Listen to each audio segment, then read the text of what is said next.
Captain's log. Lieutenant Worf thinks this is a nice planet. Wesley Crusher crushes a bed of flowers and is sentenced to death. Data babbles. And Picard hopes this planet isn't too good to be true.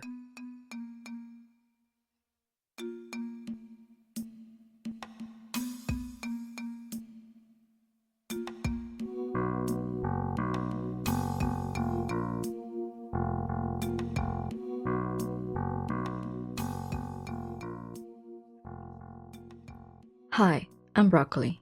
Welcome to Cancel Red Alert. Today I will discuss Justice. This is Season 1, Episode 7 of Star Trek The Next Generation. This episode aired for the first time on November 9, 1987. And before we start, I have a confession to make. Justice is a personal favorite of mine. I love this episode. I don't care. I don't care how silly it looks or how it's so cringy it actually hurts a little bit. I love it because I love TNG Season 1. And this episode is peak TNG Season 1. Season 1, you could tell they were really struggling with making a show that was a continuation of the original series, but its own show at the same time, with its own characters addressing the same types of issues and dilemmas as the original show, but with its own sensibility, its own, personality, if you will. So you end up with episodes like this one, with some good ideas, exploring what justice is and how it can look very different for different people. Also exploring God and the belief in a higher power.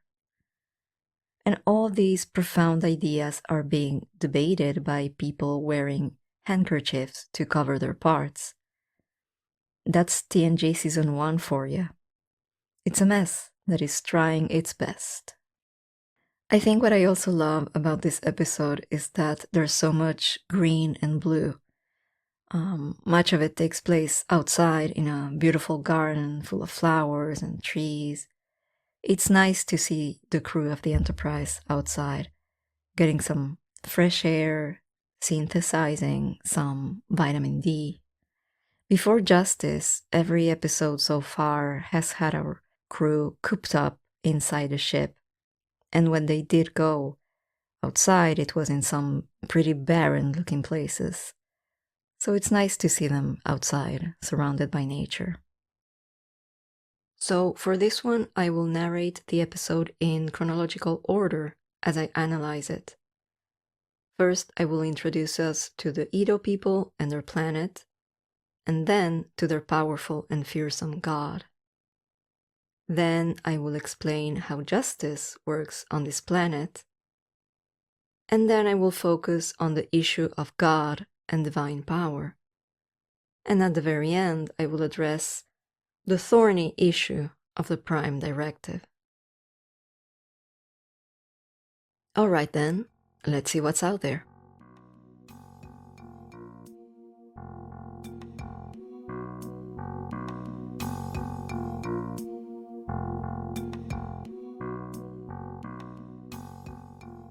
So, when the episode starts, the Enterprise has just delivered a group of Earth colonists to a planet in the Stranad solar system. I love that name, Stranad. Right after this, they realize there's another planet nearby that is apparently quite beautiful, maybe even too beautiful. And that will turn out to be quite the understatement.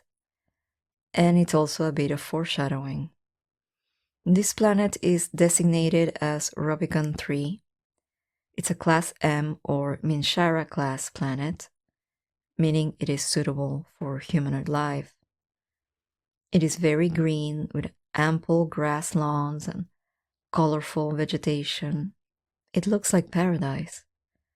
or like a garden, perhaps the Garden of Eden, which sounds a lot like Edo, doesn't it? Everyone is excited to beam down to this planet. Not only is the planet beautiful, but so are its inhabitants. And apparently, they're all very friendly. They're very convivial. They're very pleasant. Let's just leave it at that for the moment. Dr. Crusher suggests it's the perfect place for shore leave. It's a great opportunity for our favorite crew to get some sunshine and fresh air. So it's done. Commander Riker, Lieutenant Yar, Lieutenant Worf, Counselor Deanna Troi, and Wesley Crusher beam down, and we finally get to see this planet. And it is lovely.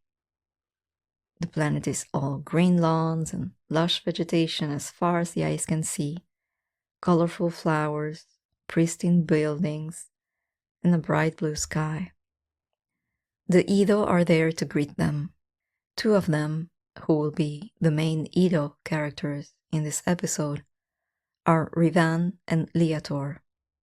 It's not clear if they have a specific role as, say, ambassadors or diplomats of some kind, but they're the ones in charge of greeting the crew of the Enterprise and generally just showing them around. The Edo are a humanoid species who actually look a lot like humans. I don't think you could tell the difference between a human and an Edo person, except almost all Edo have blonde hair. It's a planet of Barbies and Kens. They always seem content and serene and horny. They greet everyone by hugging them. They're very warm and considerate of their guests' needs and comfort.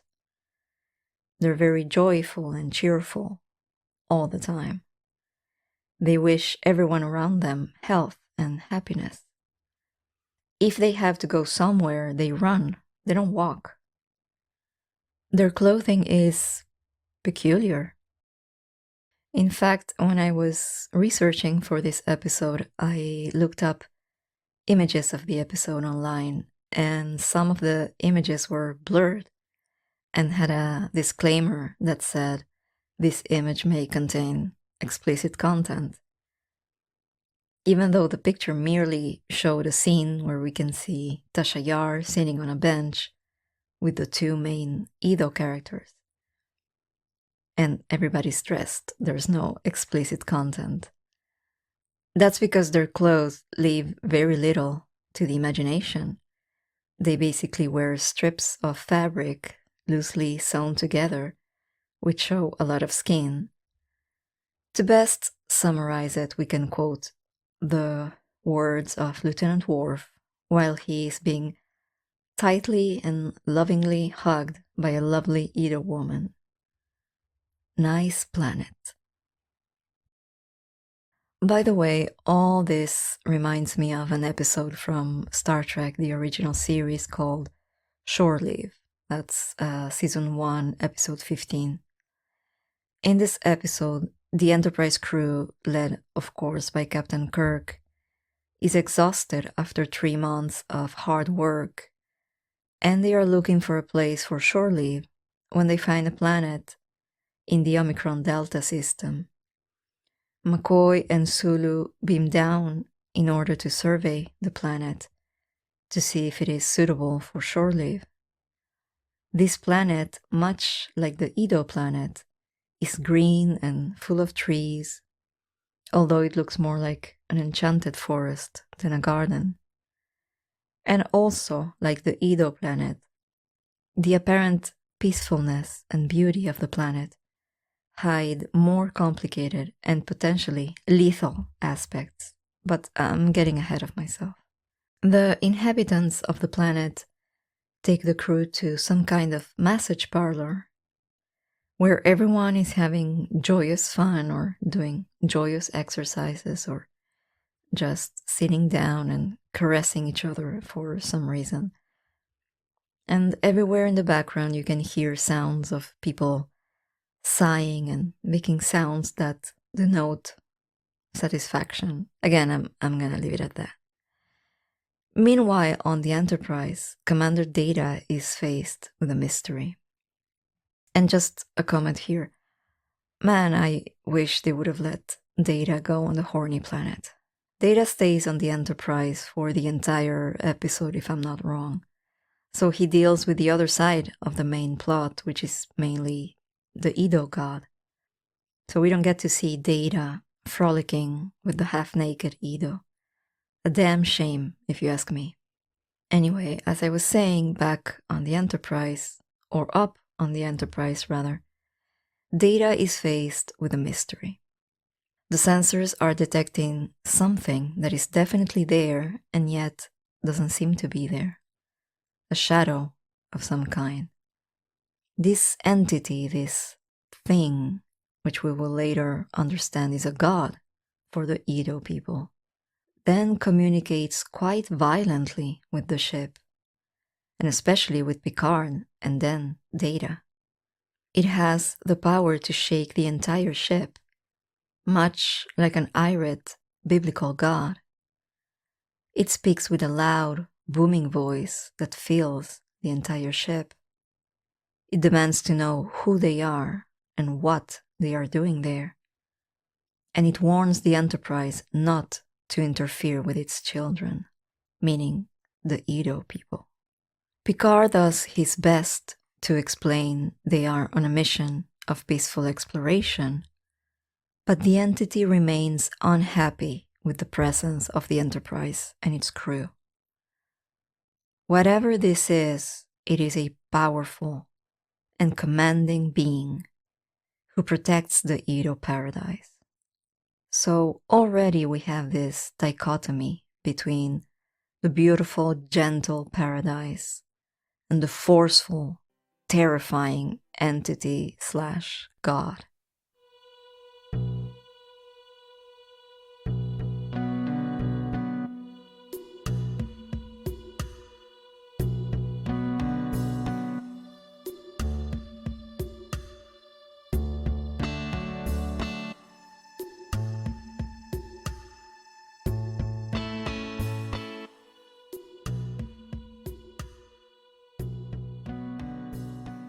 Lieutenant Tasha Yar, the security officer, is sitting down and talking to Rivan and Leator. They're drinking a red-orange drink from small flutes that have a spherical bottom. Much like the Edo clothing, this glassware looks beautiful but impractical. This is when we learn there is no crime in the Edo society. In fact, the Edo don't even know what the police are. They do have mediators. These are people who enforce the law, but only in one place each day, and no one knows where or for how long. Therefore, no one risks breaking any laws. This place is known as the punishment zone. And here's a kicker. There is only one punishment for all crimes: death. To the Edo, this makes perfect sense. This has been their justice system for a very long time. They consider their justice to be wise and the best way to achieve a lasting peace.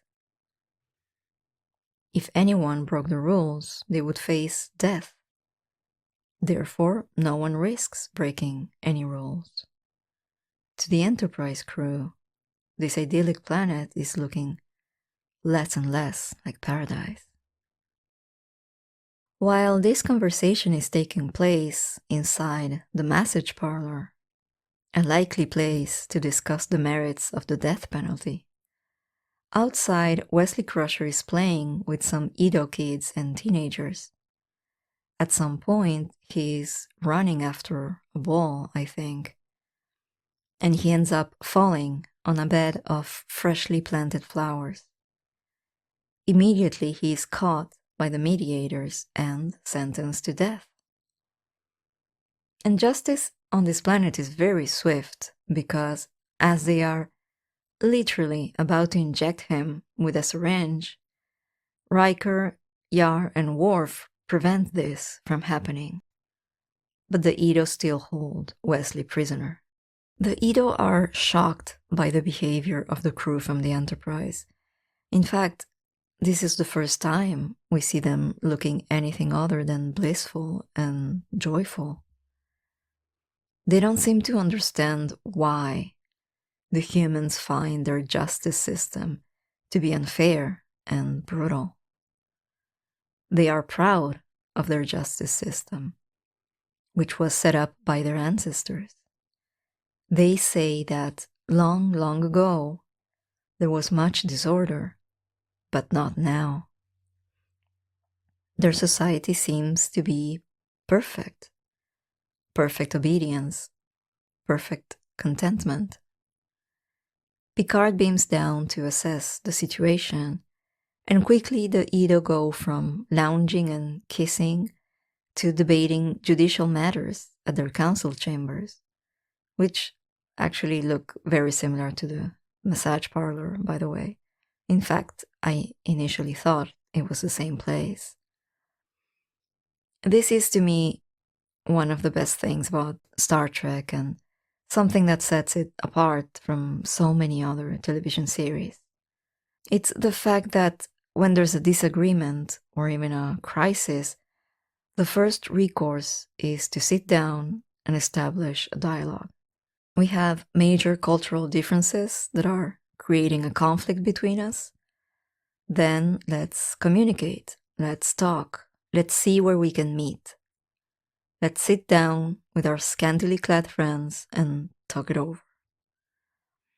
Later on, when Picard asks Data for information on the Edo God, Data provides him with too much information, prompting Picard to angrily tell Data that he babbles. He then apologizes by saying, "You see things in a way we do not, but as they truly are." This explicit appreciation for someone who can provide a fresh, different perspective, even though they might do so in a frustrating manner, is also a core Star Trek value. We are enriched by our differences and our different perspectives, even when it's a little cumbersome.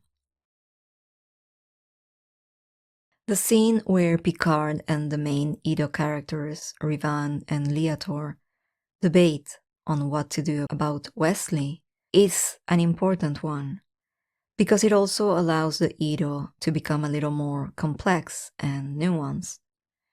They're not just pleasant golden retrievers who spend their time massaging each other and frolicking. I mean, they do a lot of that, a lot. But they are also capable of studying and analyzing their visitors from Earth. They ask questions about the customs of Earth. They debate the merits of their own justice system with arguments. The Edo are also courageous people, especially Rivan. When Picard asks for help in dealing with the powerful entity/God, she volunteers to beam up to the Enterprise, even though she clearly says she is frightened. The Edo plead their case to Picard, begging him not to violate their laws in order to save Wesley. But they do so with composure and integrity. They even exhort him, Picard, to educate himself on their history and their violent past before the establishment of the current laws. The Edo think the crew of the Enterprise are gods because they are technologically superior to them. When Rivan is on the Enterprise, she describes the ship as a city, which is interesting since the Edo God appears as a structure that, I think, resembles a station or a city in space. Rivan also compares the humans to gods.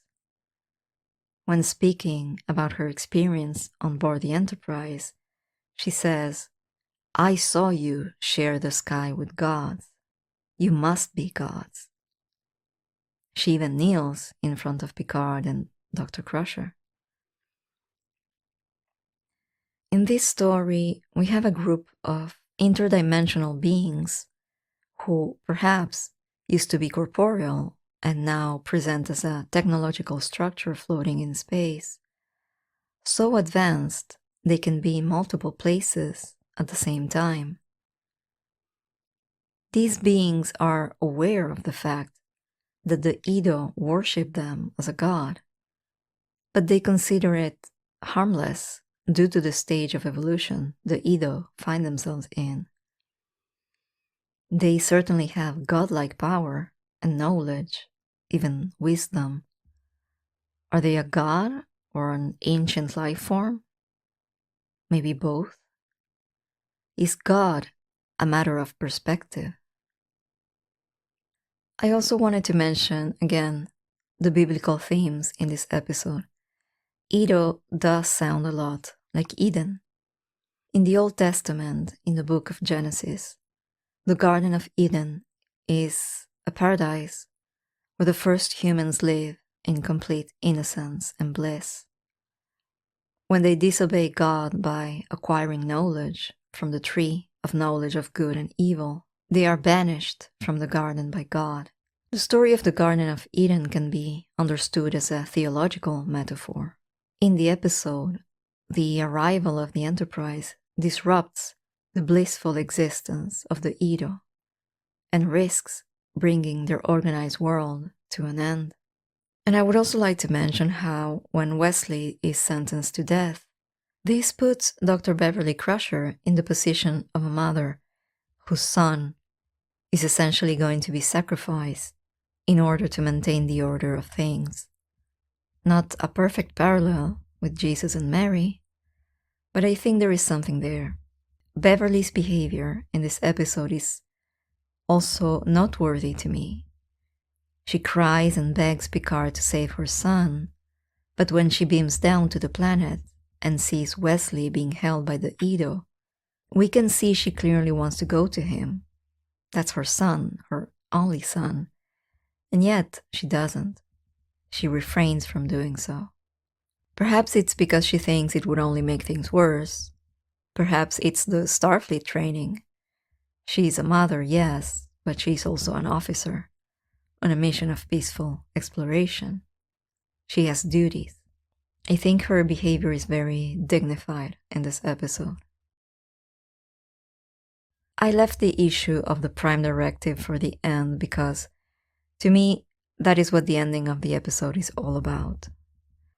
So, in the end, in spite of all the debating about justice, Picard ends up deciding to take Wesley from the Edo, effectively violating their justice system and one of the core values of their culture and society. And quickly the Enterprise gets the F out of that planet, and the Edo are pretty much never mentioned again. But then the problem is, why would the Enterprise even go there in the first place? Going there clearly violates the Prime Directive. Now, the Prime Directive is the Federation law which forbids Starfleet from contacting and interfering with alien species or populations who have not yet developed warp technology, and who are therefore not capable of coming into contact with other, more technologically evolved species. The idea is to not interfere with the development of other people, other species. This law is mentioned by Picard in this episode, so it is unclear to me why the Enterprise decided to contact a planet that doesn't seem to have warp technology. When Picard is speaking to Rivan, one of our main Edo characters, he says the Enterprise is orbiting and immediately corrects himself and says circling the planet. This seems to indicate to me that the Edo do not yet possess not only warp capability, but space travel in general. So why would they go there? It makes no sense to me. To be honest, I think it probably has to do more with inconsistent writing than with anything else.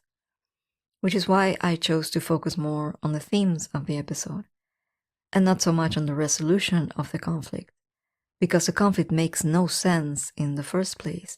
They never should have been there. If this was a case of accidentally getting in touch with a pre-warp society, then okay, that could be interesting. And that will happen in some very interesting episodes ahead. That's not what happens here. They very clearly choose to beam down to this planet because the plants are green, the sky is blue, and the inhabitants of this paradise show their butts when they run.